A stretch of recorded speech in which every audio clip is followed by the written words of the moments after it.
My favorite part about marketing 630 is having our guest speaker series, which allows you to get insight from professionals about the sports world and just kind of getting a taste of kind of what they go through every day and what their jobs pertain to, because each organization is different. And what the biggest thing I take away from the guest speaker series is, their advice is great and awesome to have, but it's noticing the differences in each organization and, drawing from that what makes them successful and finding a way to hopefully one day when I go into the sports world apply all the little things I've learned to hopefully make whatever organization I work for the best organization available.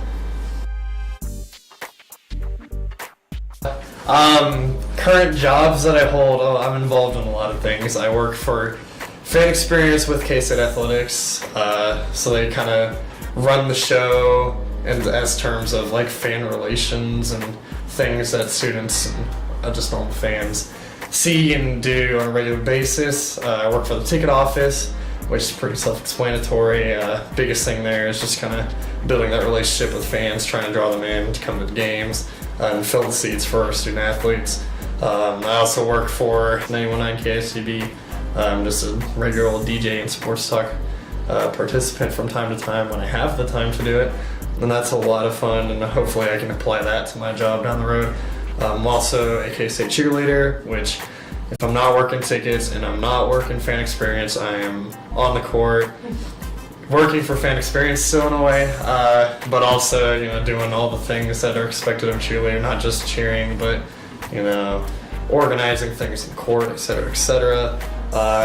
And then also I'm a TA for sports marketing.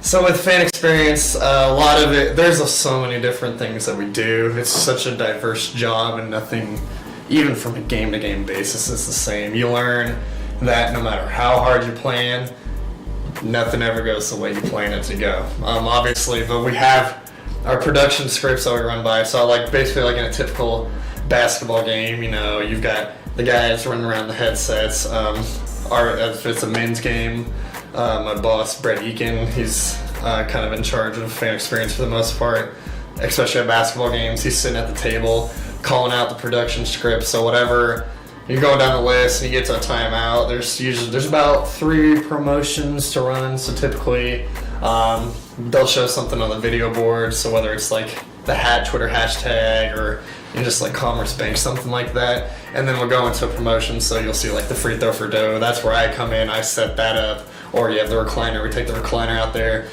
Before that, we've grabbed somebody from the stands that wanted to participate in that.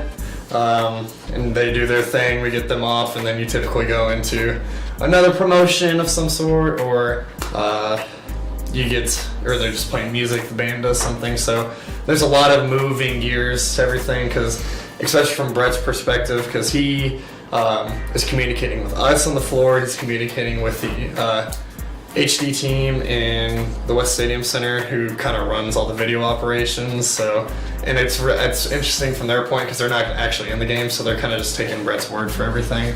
And that's what I kind of find fun. But there's so many little things that we do, which it might seem little, but in the grand scheme of things, if something goes wrong from our end, you notice it. But if you don't necessarily notice that something went wrong, that means we're doing our job, because the main goal of my job is to keep every little detail flowing throughout the game, whether it be from music playing right after we finish something to making sure that we get people on the court, off the court, setting up tables in the union for trying to get students to purchase tickets. So there's a lot of moving details that I could go into for a long time.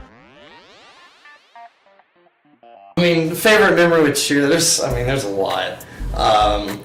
But just having the experiences of being able to have traveled to every Big 12 stadium. I've been here long enough where I've had the chance to do that.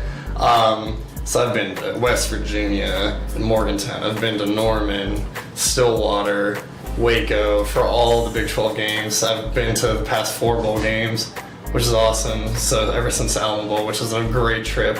If you have the chance to go to San Antonio, definitely do it. And that's just it's just so much fun. It's hectic, especially when we're like working with the band to just make sure everything is, like I said, going smoothly, you know, even outside of the game, because you're moving so many different bodies around, coordinating it all. It's a hassle, but it's worth it in the end. But what I'm gonna miss is just like the camaraderie and the freedom you kind of have doing it. Because you know, when you're in it, you don't. It's one of those things where you might not value it as much as once you're done with it, and you're like, I wish I would have done more. And I try my hardest not to be the guy who's like, I wish I would have done more.